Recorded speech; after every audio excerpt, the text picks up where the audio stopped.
All right, we're now going to look at this next section, and this is where Paul takes this prayer for wisdom and understanding. This is what I want you to be, and I hope you are. And he then ties what this wisdom and understanding are going to bring about, and he's going to link it to our practice. And then in the next section, we're going to see that what that life looks like. But verse 10, and this is all we're going to look at in this section, begins like this. He says, so that, what was the so that? I want you to be filled with the knowledge of His will in all spiritual wisdom and understanding, so he's now tying it together, so that you will walk in a manner worthy of the Lord, to please Him in all respects. Now, when Paul makes that statement, so that, he's using a term that is one that is a showing of result. In other words, if this is true, the subjunctive condition, maybe this is, but if it is, and you are being filled, and you do have spiritual wisdom and understanding, and you do put it together, it's going to bring about something, so that this is going to happen. And isn't it cool? Paul says, if this is true, then there is something that's going to follow. There is going to be something that's going to link to this prayer and your understanding to your life. And that's what he does here in verse 10. He says, all right, so that what? You walk in a manner worthy of the Lord. Now, this is a tough thing to think about. How worthy is the Lord? And, He's worthy of everything, right? He's worthy of our praise, worthy of our life. Yeah, He is worthy of that. He's worthy of a whole lot more than that, too. And even though we can say these things, do we really mean these things? Because Paul says, if you understand, if you really get it, there's going to be something different about you, because it's going to be a manner worthy of the Lord.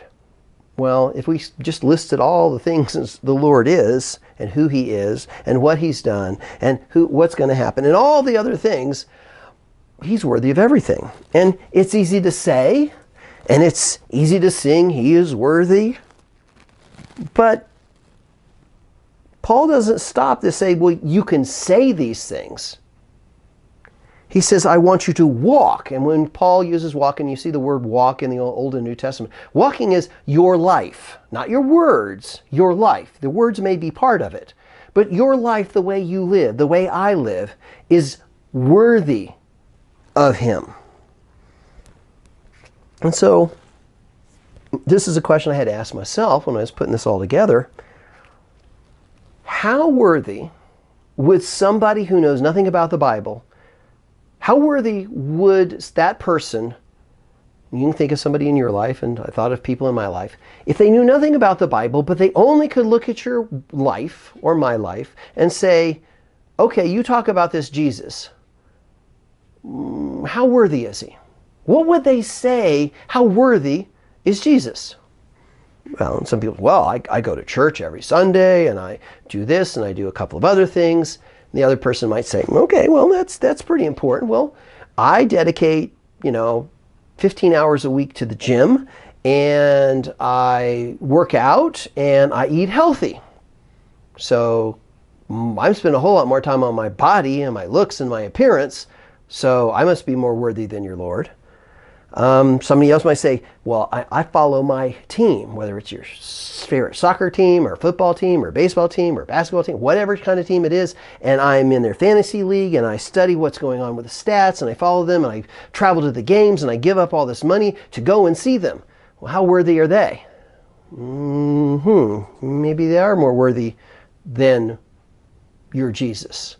So if you say He's worthy of everything, what does your life look like? What does my life look like? And then compare it to somebody who could do these things and say, this is how dedicated I am to my team. This is how dedicated I am to my body. This is how dedicated I am to my work, or whatever you want to put in there, and say, that's how worthy it is to me. How worthy is Jesus to you?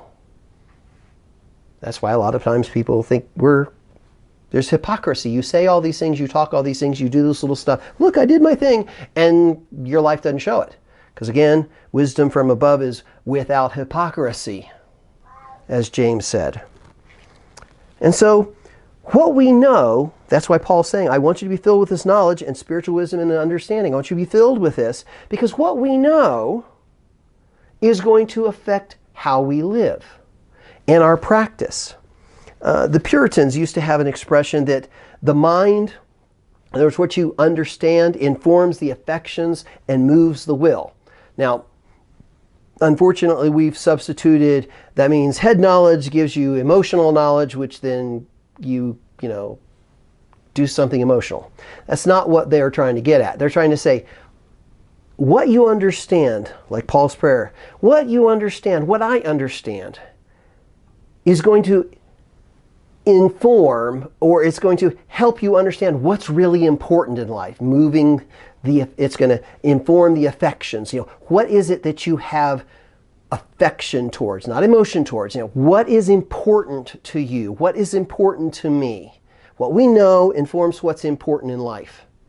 And then, based on what's important in life, we're now going to take the knowledge and what's important, the priority, and we're going to do something. We're not just going to say, oh, I know all the great words, and boy, that's important for me to look good in church, so I'm going to talk the God talk.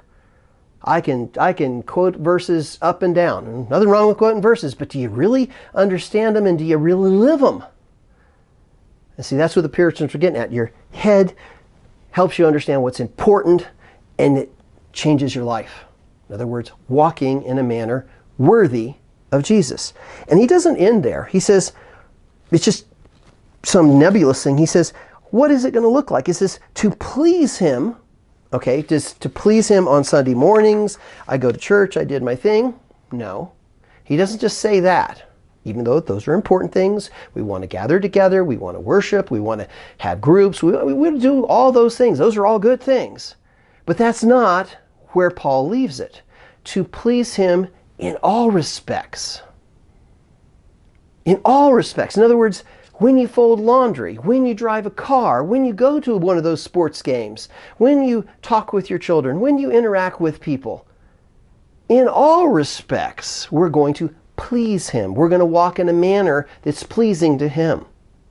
Now, does that mean everybody's going to like us? No, because woe to anyone that the world likes, because you look like the world. You talk like the world. You walk like the world. You are like the world. You use the wisdom of the world, because the world will like that. They're not going to like Christ too much. Now, that doesn't mean we go out of our way either. Say, oh, let me be obnoxious and show you, boy, I'm just going to make you understand Jesus. No, live in a manner, walk in a manner worthy of your Savior, my Savior, to please him in everything. And one of my favorite verses that, if I ever need to, quote a verse in my own head to say, what's going on here? What does this mean? I always go back to Romans 12, 1 and 2. And Paul, after going through all the great doctrinal things and helping us understand the gospel and walking by the Spirit and all these different things that he does in the first 11 chapters of the book of Romans, he's laying out I want you to get it. I want you to understand who Christ is. I want you to understand who we are. I want you to understand all this stuff. Then he gets to chapter 12. He says, therefore, in other words, now that you've been filled with all knowledge and wisdom and spiritual understanding, now I want you to what?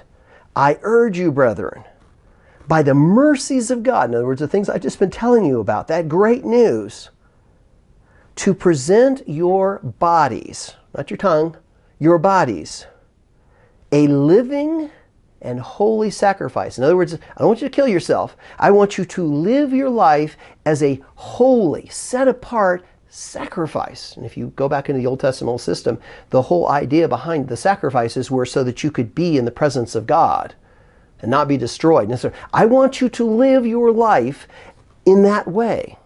And you are offering everything you do, everything I do, in a way that is like a sacrifice. What kind of sacrifice? One that's acceptable. Well, if you've ever tried to do the annual Bible readings, if you can get through Leviticus and Numbers and Deuteronomy, but in particular Leviticus, they cut this and they do this and all the other things. If you really look at it, everything that's going on in there is, I want you to be able to be in my presence, because if you're not doing things acceptable to me, I will destroy you. Because he keeps saying, lest they die, lest they die, lest they die. And so he says, I want this sacrifice to be a living, holy one, acceptable to God. In other words, you could walk into his presence because of the way you're living your life. And he says, this type of life which is your spiritual service of worship. Worship. Our life is worship. It's a spiritual service of worship. Too often today we get wrapped around that we sing some good music and say, oh, that was great worship. That was maybe great singing, good song. And there may or may not have been any worship going on. But Paul says, if you really want to worship, he says, offer your body as a living and holy sacrifice acceptable to God, which is your spiritual service of worship and mine. So he talks about here in Romans the same thing he's trying to tell the Colossians. I pray for you that you understand this, that you're filled with this, that you practice this, that you walk in a manner worthy of this in all respects. Because that is ultimately your spiritual service of worship. Don't let people defraud you. Don't let people take Christ away from you, which is he's going to talk about more in the rest of this letter. So we got 2 more sections, and the next section we're going to look at is, how does this, now that we have this prayer tied to our practice, what does that practice look like? And he's going to talk about some of the aspects of that in our life lived out, and that's the second part of verse 10 and verse 11. And we're going to look at that next.